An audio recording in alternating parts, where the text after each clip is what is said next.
Welcome to Lunch and Learn today. So glad to have you here with us today. Lunch and Learn, I'm here with my colleagues. We're going to talk to you about messages that matter and how these can be developed in a communication rhythm. We're talking about something that feels really small, just conversations, right? But it really has a big impact on student experience, and that rhythm of how we are communicating with them really matters. So today's session, it isn't about writing the perfect announcements or trying to add more to your workload.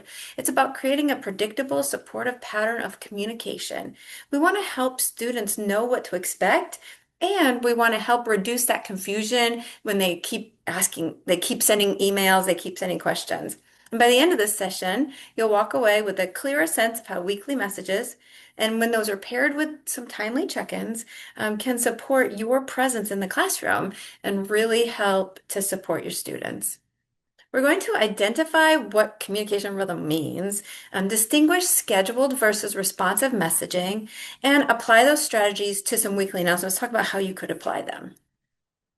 So let's talk about communication rhythm. So this is the communication that feels um, regular. It feels expected. And when it's inconsistent, sometimes students will try to fill in the gaps themselves. And that's when we get all these weird questions, or they get anxious about it, they feel confused. And you'll get a lot of emails that are asking you the same questions. But if you have a communication rhythm, for instance, every Monday, a message goes out and gives them an idea of what the week's going to be about. Even if they don't read every word, they at least know where they can look for guidance. And it's especially important if you have online students or hybrid students where it's kind of broken up a little bit. Students rely heavily on these written cues so that they can really understand what you're doing, what the instructor is doing, and they can feel like that instructor is present and engaged in the course. But I have to say, even in your face-to-face, you have students that they might be with you once or twice a week, but they've got a whole weekend without you. So having an announcement there helps them know what to do. So, for instance, when there is a Monday morning announcement every week that summarizes the previous week, this is what we learned, and then introduces the coming week, buckle up, here we go, and has reminders for students about assignments or upcoming quizzes, students can appreciate that predictability. So, for instance, I scheduled ones that would go out at 8 o'clock in the morning on a Monday. Not everybody's reading them on 8 o'clock at 8 o'clock on a Monday, but at least they know that they're coming. And when you schedule those, you can program them to go out every week because you know what you need to say each week. That communication develops your instructor presence. And again, that's really important for those online students, but it's important for a student who might miss class for some reason. And they use this communication so they can catch up.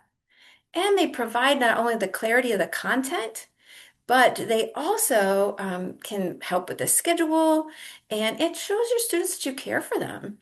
And the fact that the instructor attempts regular communication is an important factor for student success.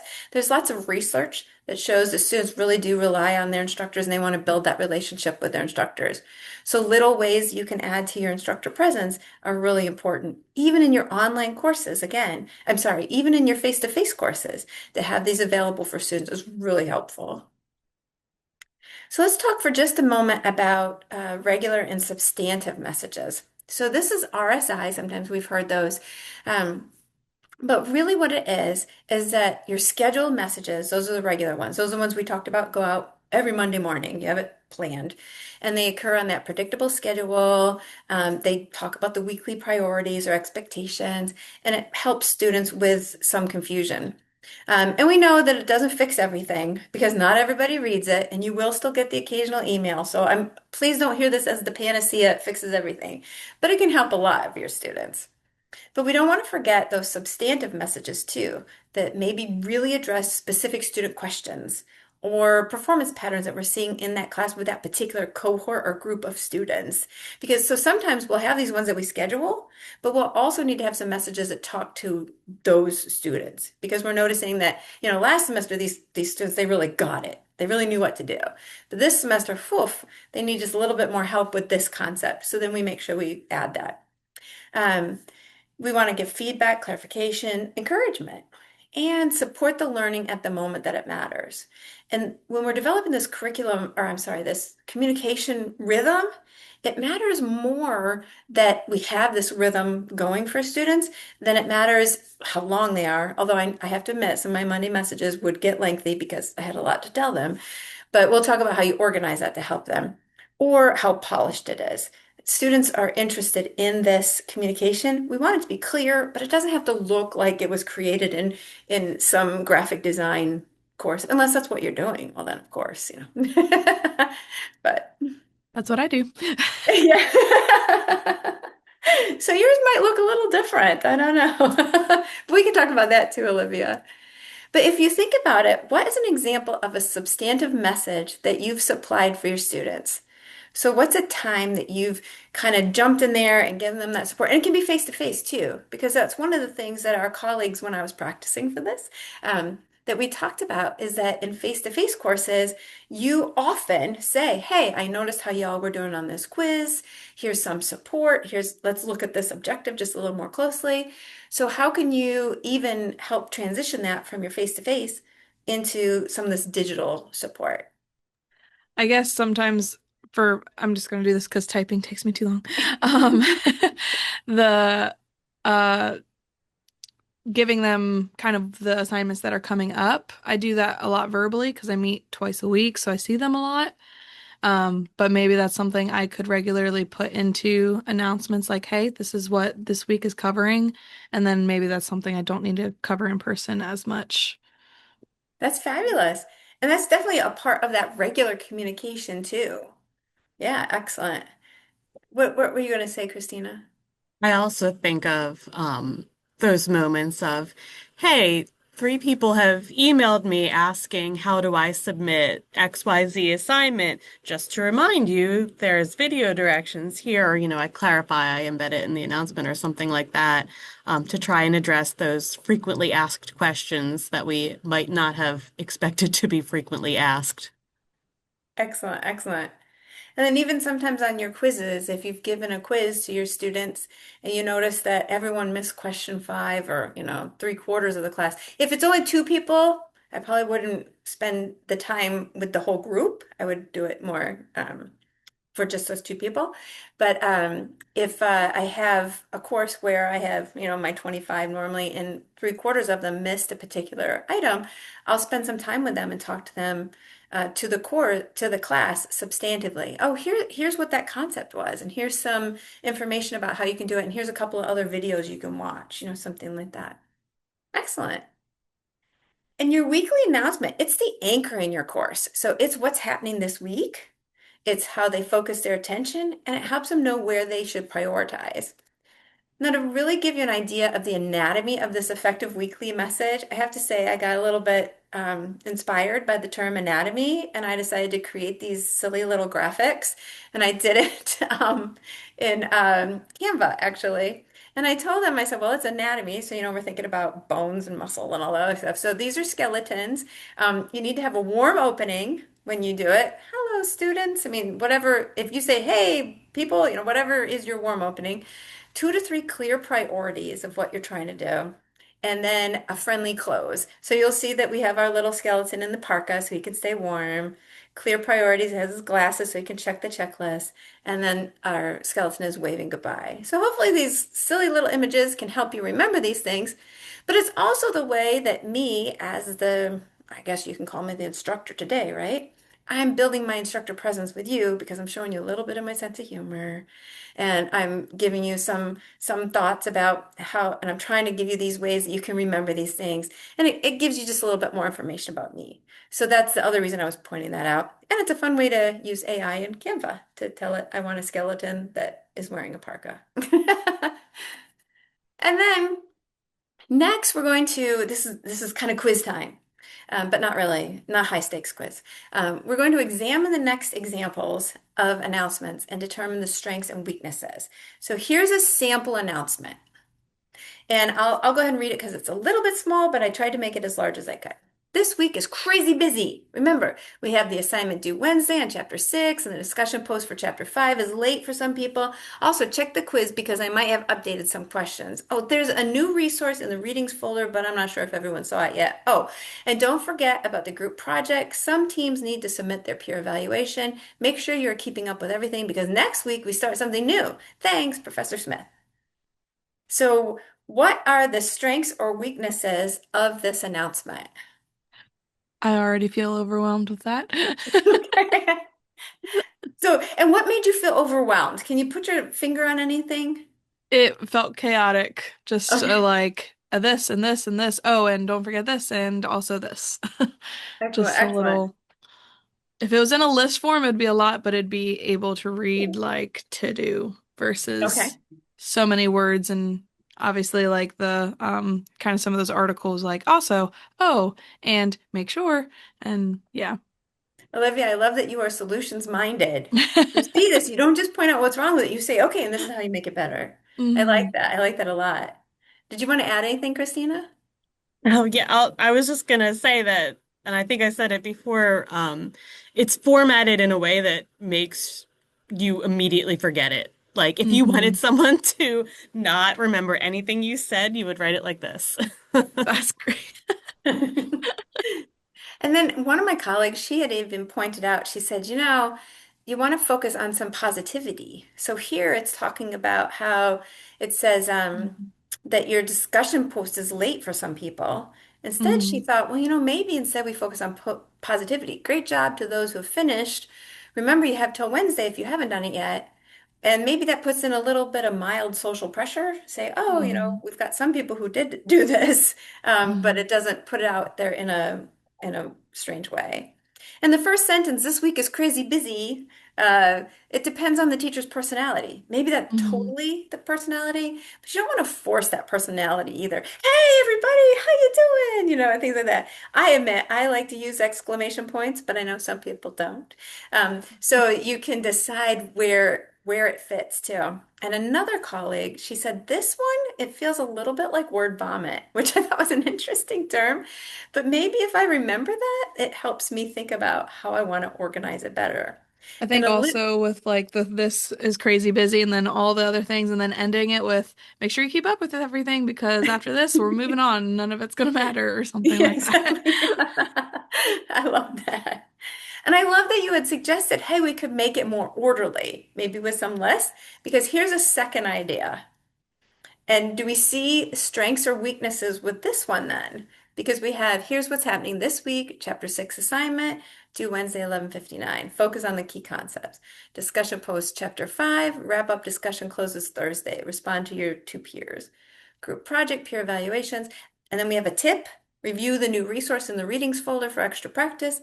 And we have an encouragement. You're doing great. Keep up the steady pace and reach out if you have questions. Do we see strengths or weaknesses in this one?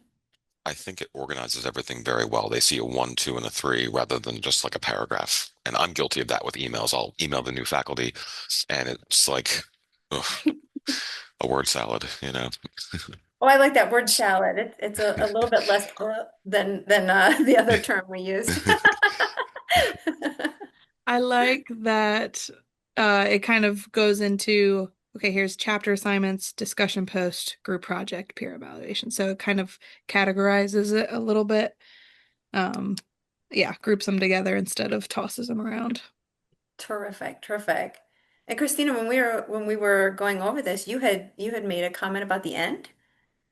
Yeah, the comment at the end makes it feel like a person wrote it. You're doing great. Keep up the steady pace. Like it's not just that robotic, here are things you need to do. It's that, hey, there's a lot. You're doing great. Keep up the pace. Let me know if you need anything. It makes me feel a little more connected. Terrific, terrific. And another one of our colleagues was talking about how it would actually be kind of nice to see this format with each of the announcements. So you can have a regular format, almost like a template, so that when students are going in here, just like we talked about, even if they don't read the whole thing, at least they know where they can get the information. And then we were joking about the, what is it, TLDR? too long, didn't read, or whatever. You could have a TLDR statement at the very top if you wanted, but then they have the other things. Or for instance, I was working on a course redesign with 6 different faculty members on one thing. And if I had the long recap of everything that we did that was for everyone else involved in the project also, then sometimes my team would lose the action items they needed. So we could put the action items right at the top. Here's what you absolutely have to do. And then here's some more information for you. I did want to point out, by the way, I thought this was, and Olivia, you'll appreciate this with your design idea, I think, because see how I have this thinking cat here? And on the other screens, what I try to do is I try to give a signal when I use these screens. Here's where I want you to participate. So I'm trying to use kind of the same format. And then I've got a person down there who's thinking, or they'll be adding to the conversation. Hi, Lillian, how are you? And then we have this one, and it was a person. But then I realized I have a thinking cat just because I saw the picture and I liked it. But the cat is not wearing a raincoat. So then I said, okay, Canva, I need a cat in a raincoat. And I came up with this moody cat. It actually gave me 4 suggestions.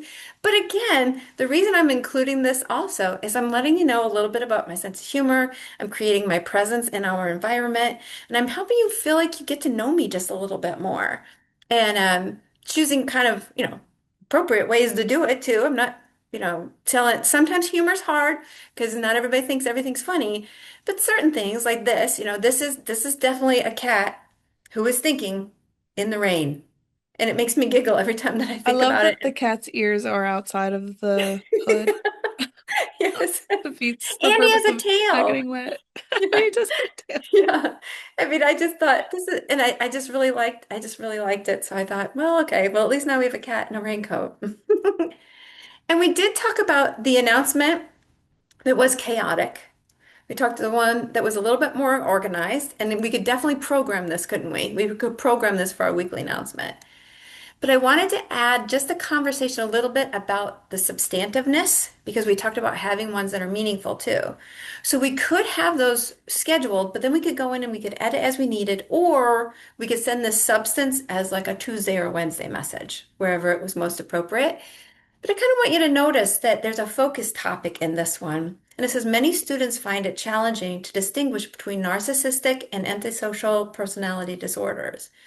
Remember that narcissistic personality disorders centers on grandiosity, a need for admiration, and a lack of empathy, while antisocial personality disorder involves a pattern of disregard for the rights of others and often includes deceit or rule breaking. Now, I've taught abnormal psychology before, and I've noticed that people can have a difficulty between distinguishing between these. So I could put that substance into my message, and it becomes more of a substantive message as well, especially if I'm responsive to the group of students that I have in front of me. If I've got a group that they got that, no problem, I don't have to have that message in there.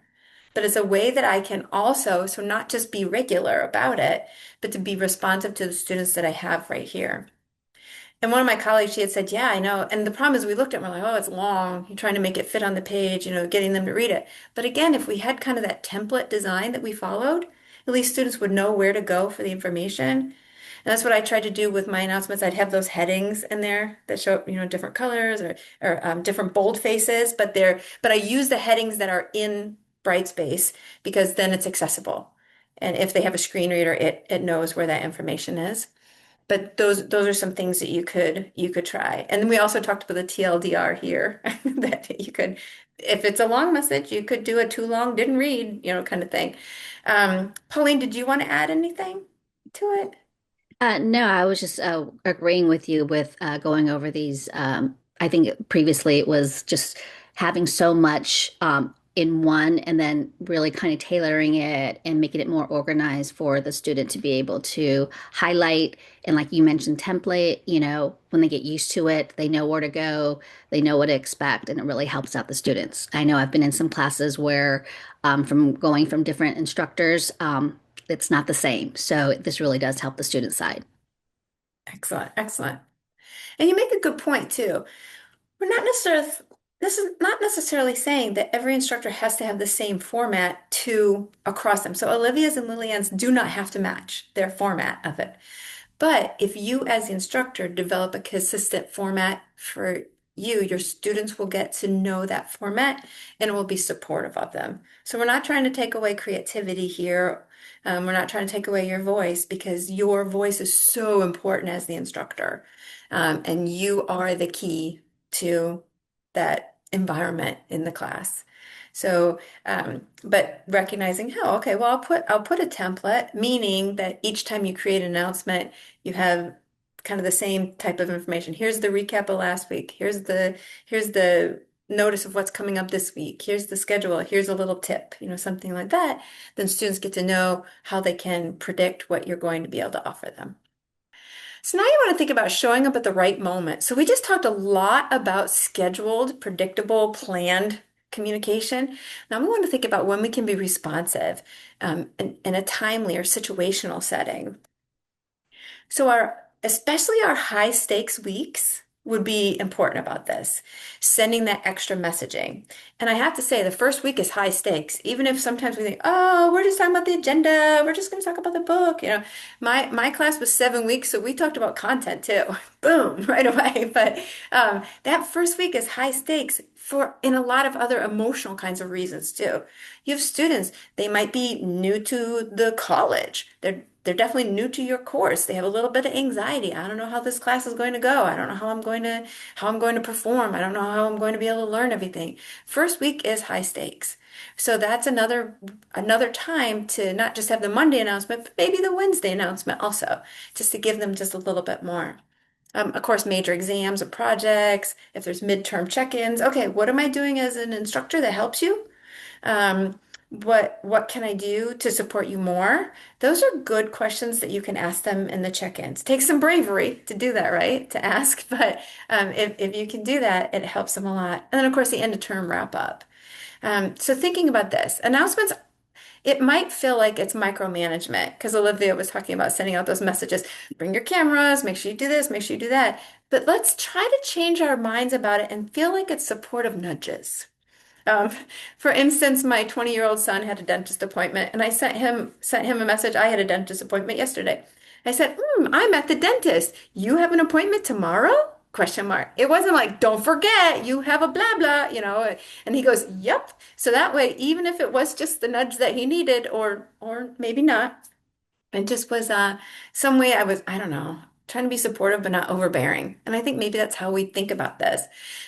Your responsive messages also will help reduce those repeated student emails, just like we said. If they're not sure what to do, we get all these emails and half of them ask the very same thing. And so then we resort to an announcement in the class anyway. So if we try to be predictive of when those could happen, especially if you've taught the course a few semesters, you have a good idea of when students struggle the most. And you can schedule some of those things, or you can be responsive to that cohort of students here. And they can be short, targeted messages rather than those long explanations. But if they're long, have kind of a format or use bullets or to help them digest it. All right, so this is a question open to you. Notice the style of the design and the questioning person, right? The thinking person. Think about your course and think about a time when students seem most unsure or anxious. I could put in there first day. First day is a big time when students might be anxious, things like that. We try to put all these things in there in advance. But sometimes our students or our trainees drink from a fire hose and we send all this stuff. Here's all this information. And we have to think about it. If they're a full-time student, they probably have at least 4 to 6 other people doing the same thing. And they're trying to figure out all of this stuff. They're trying to figure out how it all works together. And so we also have to consider that even if we are proactive, and even if we give them all this information at the beginning, we probably have to repeat ourselves. And the nice thing is that with our digital communication, it's not hard to repeat ourselves. I think it's harder in person because then you have to remember what did I say or what didn't I say? Who did I say this to? And when we're actually using the digital, we have that history that we can go to. And even if we're referring people to a former announcement, we can do that. But I also think even if it's just adding another paragraph to what we're here, we talked about this before, but here's the real thing that you need to know, right? Here's the way that you need to know that now. And then here's part two for, further on in the weeks or something like that. It's just helping them remember. So Christina had brought up the submitting assignments, for instance. We tell them at the beginning, this is how you submit assignments, right? But then when it actually comes to submit assignment, maybe we give them another message that tells them how to submit the assignment. I mean, it doesn't hurt, and we can try to be supportive that way. I see also in the chat, that first assignment when they have their first essay due, or if they might be late. What are we doing with that? And then when students have to submit an assignment or multimedia for the first time. So sometimes we have them do a PowerPoint or a video recording of their PowerPoint, and it's the first time they have to do it. And we might need to give them just a little bit more support when they have to do those kinds of things. Um, Excellent, thank you. Now here's the fun part. All right, let's talk about how you can enhance your messages with multimedia. And when we're thinking about multimedia, I don't want it to feel scary all of a sudden. This is the idea, especially during those high stakes weeks, where providing a little video clip can help with tone and reassurance. Or we talked about even Christina. Can I say your last name out loud, Christina? Of course. Can you? Oh, Rich Christina. Oh, yes. Well, Christina, you have a difficult one. Do you want to say it out loud for us? Terabicus? Yes. So sometimes people will see yours and they'll add an extra S. I know I tried to for a little while. Terabiscos, I tried to call it for a little bit. And that wasn't it. And do you ever find students who have difficulty with your last name? All the time. That's why everybody knows me as Miss T. Okay, all right. That's the way around that. Me too. Well, yeah, because Olivia, they might have difficulty with yours as well, right? 10 of us. Yeah. I mean, mine's pretty straightforward, but on my email, I have a little thing, and Pauline has one on hers too, that it says, Hear my name. And it's a little place, and if you're interested in something like that, to put it into your signature line, all it is it's a little website, and you put the link in your signature, and it goes to, and they can hear your voice say your name. So for mine's not hard, but I have it there just in case, right? But for some, like Pauline, they might say sturgeon, trying to make it really fancy. We've got Terabiscos over there, that's not right. We have Shuffle that might be Shuffle, that would be a fun one. Or shuffle. I get shuffle a lot. Shuffle, yeah. Yeah. So it's just trying to make sure that they have, and believe it or not, that reassurance, once they hear you say your name in that video or in that audio clip, they go, oh, it is relaxing because it's okay. At least now I know how it's said because I was struggling with it. Even if it's still difficult to say, I know how it's supposed to be said now. And then it also establishes that human presence. Think about how many more social cues you're getting from me. I mean, you see me every once in a while with my hands out here.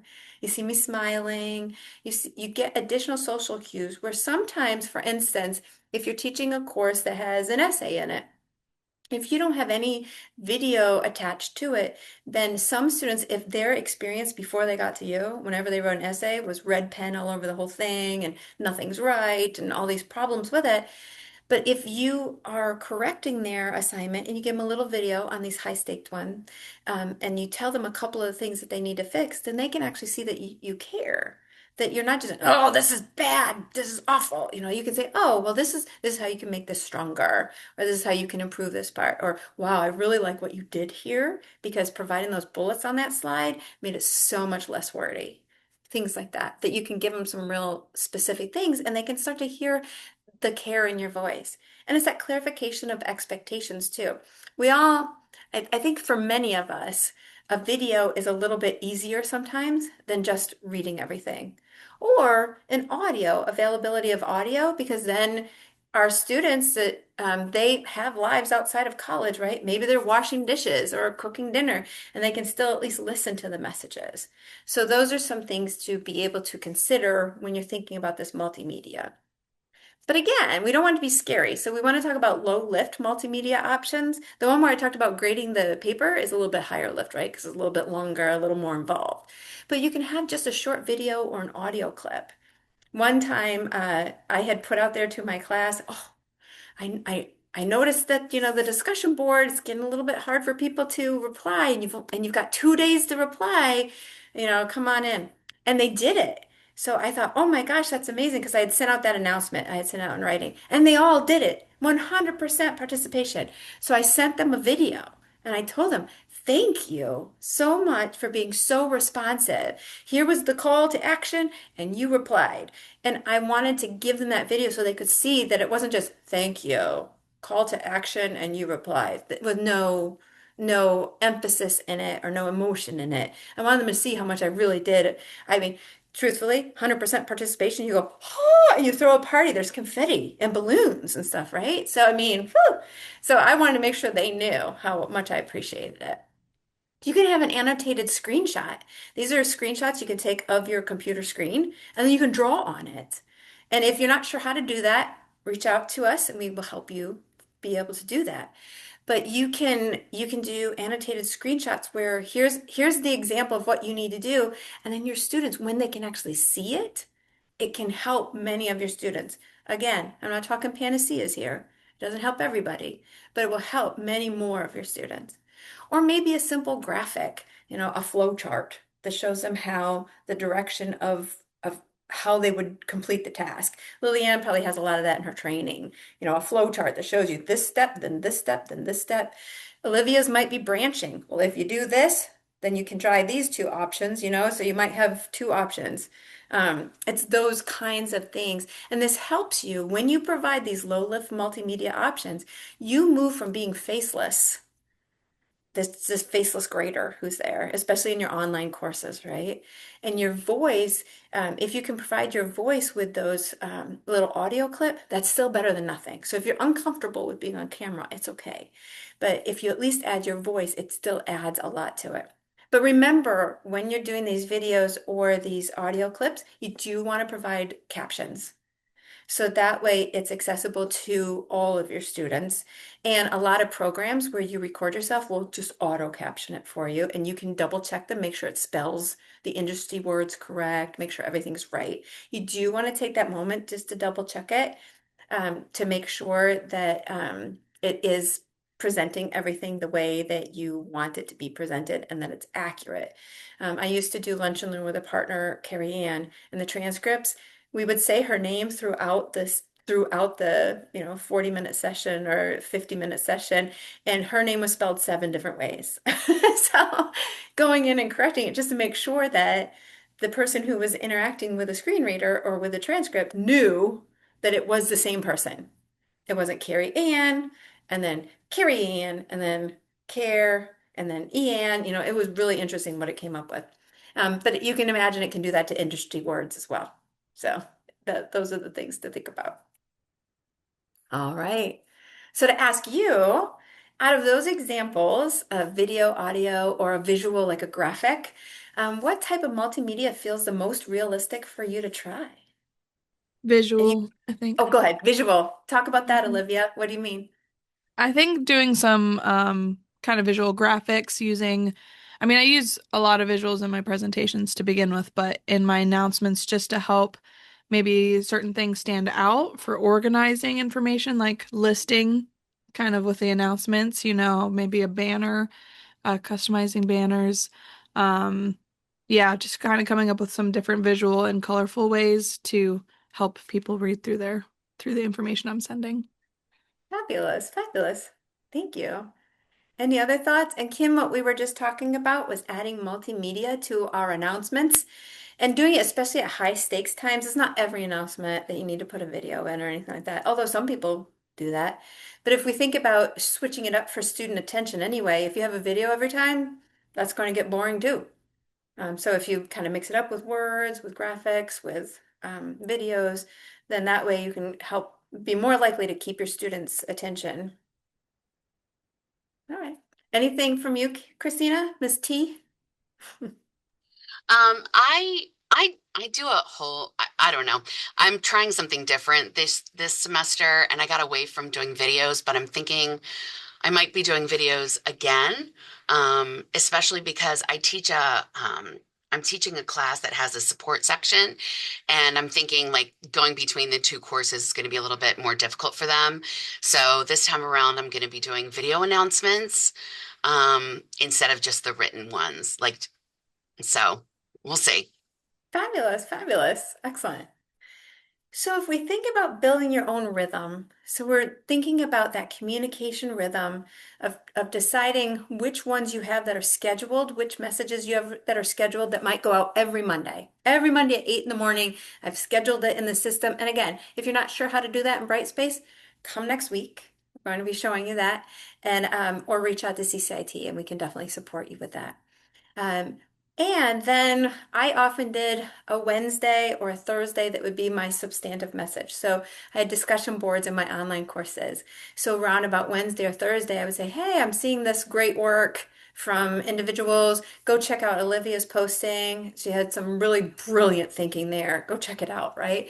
Or I'll talk about, oh, in general, I see that we've got Jack, Lillian, and Kim. They all had kind of the same kind of message there, but they say it a little bit different way. Check out those ones. The benefit of that is number one, now Olivia feels happy. I gave her a kudos.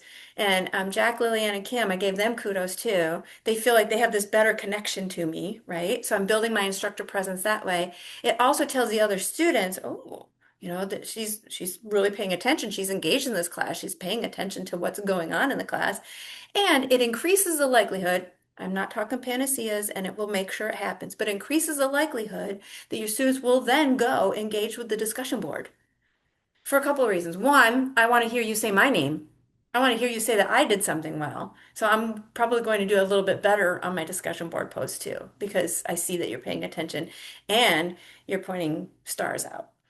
The other thing is I'm interested now because you gave me a purpose. So I'm going to go in there, I'm going to look for those, and those are peers I'm going to try to respond to. And that can increase the engagement in your discussion boards, for instance, as well, or increase your student engagement in your course.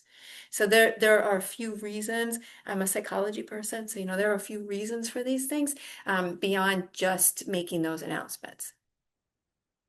But again, we talked about that weekly scheduled announcement, but we talked about responsive messages during those key moments. So right before the test, show them how you submit that final paper again, or right before, right after a test. Ooh, this is how we did. This is where we were really strong as a class. We're going to talk about these two things when we meet next week. That kind of thing. You can again put in some multimedia in there to just add to their way to communicate with you. And again, if you like that Hear My Name signature line for your email, let us know. We'll be able to show you how that works. So I'm hoping that your key takeaways today is when you're consistent, you build trust with your students. And that consistency, it builds trust, but that structure also reduces the confusion for your students. And presence does not have to be perfect. Even in your videos, and I forgot to mention this, when you're making those videos, it's okay if you say or if you have a little mistake or your cat walks by, or something like that. Actually, students love those things. They love to see that you're a real person because when it's too polished, like some of our third-party things that, you get from one of the publishers or something like that, it's just information. But when they see that you've taken the time to make even a short video for them, it means something to them. I did research on this. It means something to them. And what I'd like to do is thank you today for bringing your expertise and your effort, your ideas to this Lunch and Learn, your willingness to experiment, to try some new things. And any follow-up questions you have, I welcome any of those at all. And again, next week, we're going to teach you how to do these things with your announcements. So some of it will be the basic stuff. How do you schedule an announcement? And then we'll also talk about being able to put some multimedia in there.